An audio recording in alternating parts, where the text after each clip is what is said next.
Welcome to కైటివ్ media. Telangana రాజకీయాల్లో తెలుగు ప్రజలు లేడీ ఫైర్ బ్రాండ్ గా పిలువబడే సూపర్ స్టార్ విజయశాంతికి అసలేమైంది? మున్సిపల్ ఎన్నికల ముందు ఆమె సైలెంట్ అవడానికి కారణం ఏంటి? తెలంగాణ ఉద్యమంలో కేసీఆర్ వెన్నంటే ఉంటూ ప్రత్యేక రాష్ట్ర సాధన కోసం పోరాడారు.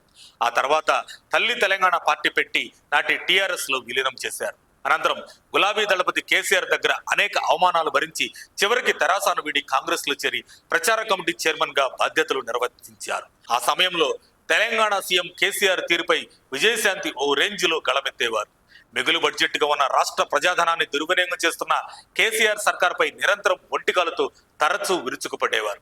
అలా ఆమె దూకుడుకు రాష్ట్ర ప్రజలు సైతం ఫిదా అయ్యేవారు. ఆ తర్వాత హస్తం పార్టీపై అసంతృప్తితో 2019 పార్లమెంట్ ఎన్నికల తర్వాత రాష్ట్రంలో బీఆర్ఎస్ ని గద్దెదించడం బీజేపీకే సాధ్యం అంటూ కాషాయ తీర్థం పుచ్చుకున్నారు రాములమ్మ. అయితే విజయశాంతి బీజేపీలో చేరిన తర్వాత ఆ స్థాయిలో ఆమెకు ప్రాధాన్యత దక్కడం లేదని, ఆమె తీవ్ర మనోవేదనకు గురయ్యారనే టాక్ కాషాయ పార్టీ వర్గాల్లో వినిపించింది. ఇక 2023లో రాష్ట్ర వ్యాప్తంగా ఊహించని స్థాయిలో కాంగ్రెస్ గాలి వీస్తున్న క్రమంలో అసెంబ్లీ ఎన్నికల ముందు విజయశాంతి బ్యాక్ టు హోమ్ అంటూ బీజేపీకి గుడ్ బై చెప్పి సొంత గూడైన కాంగ్రెస్ తీర్థం పుచ్చుకుంది. ఆ తర్వాత ఎన్నికల ప్రచారంలో సైతం దూకుడుగా వ్యవహరించింది. ఇక రాష్ట్రంలో 10 ఏళ్ల తర్వాత కాంగ్రెస్ అధికారంలోకి వచ్చిన తర్వాత రాములమ్మ ఎక్కడా కనిపించలేదు. కనీసం ప్రభుత్వ పథకాలపై ఎక్కడా స్పందించలేదు. ప్రతిపక్షాల విమర్శలపై కౌంటర్లు ఇవ్వలేదు.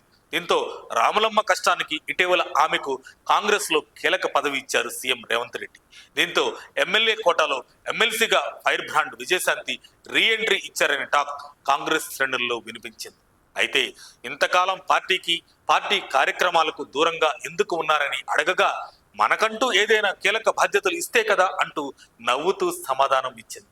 ఇప్పుడు నాకు సీఎం రేవంత్ బాధ్యత ఇచ్చారు, కాంగ్రెస్ కోసం కష్టపడి నిబద్ధతతో పనిచేస్తానంటూ ఆమె చెప్పుకొచ్చారు. అయితే రాములమ్మకు ఎమ్మెల్సీ ఇవ్వడంపై అనేక విమర్శలు వచ్చాయి. ఏఐసిసి ఇన్ఛార్జ్ మీనాక్షి నటరాజన్ 2017 నుండి పార్టీలో ఉన్నవారికే పదవులు అంటూ ఒక లైన్ తీసుకున్నారనే చర్చ పార్టీ వర్గాల్లో ఉంది. ఇప్పటికీ కార్యవర్గంలో ఇదే ఫాలో అవుతున్నారనే టాక్ ఉంది. అయితే ఇక్కడే రాములమ్మకు చిక్కొచ్చి పడింది.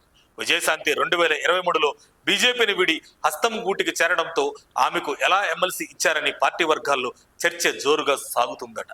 రాములమ్మ దూకుడికి ఫిదా అయిన రేవంత్ ఆమెకు ఎమ్మెల్సీ పదవి ఏరికోరి ఇచ్చిన తర్వాత అయినా యాక్టివ్ అయ్యారా అంటే అదీ లేదనే చర్చ గాంధీ భవన్ వర్గాల్లో మొదలైంది. ఎమ్మెల్సీ పదవి వచ్చాక అయినా కాంగ్రెస్ పై మూకుమ్మడి దాడి చేస్తున్న ప్రతిపక్ష నేతలకు రాములమ్మ తాదైన శైలిలో కౌంటర్ ఇస్తారని భావించారు. ముఖ్యంగా కేసీఆర్ సహా ఆయన కూతురు కవితల గురించి మొత్తం తెలుసు కాబట్టి వారిపై విజయశాంతి మాటల తోటాలు పేలుస్తుందని హస్తం శ్రేణులు ఆశపడ్డారు. కవితకు తగ్గ పోరుగా కౌంటర్ ఇవ్వడంలో రాములమ్మ బరాబర్ సరిపోతుందని అంచనా వేశారు. కానీ రాములమ్మ మౌనానికి కారణం ఏంటి అని సీఎం రేవంత్ ఆరా తీసినట్లు తెలిసింది. అయితే ఆమెకు ఎమ్మెల్సీ కాదు, మంత్రి పదవిపై కన్నేశారా, మినిస్టర్ పదవి వచ్చాకే ఆమె మౌనం వీడుతారనే విశ్లేషణలు వినిపిస్తున్నాయి. మరి రాములమ్మ కాంగ్రెస్ లో ఎప్పుడు, ఎక్కడ, ఎలా యాక్టివ్ అవుతారో వేచి చూడాలి. మరిన్ని అప్డేట్స్ కోసం మా కాయ్ టీవీని సబ్స్క్రైబ్ చేసుకోండి. మా వీడియో కనుక మీకు నచ్చినట్లయితే లైక్ చేయండి, షేర్ చేయండి. మీ విలువైన అభిప్రాయాలను కామెంట్ బాక్స్లో తెలియజేయండి.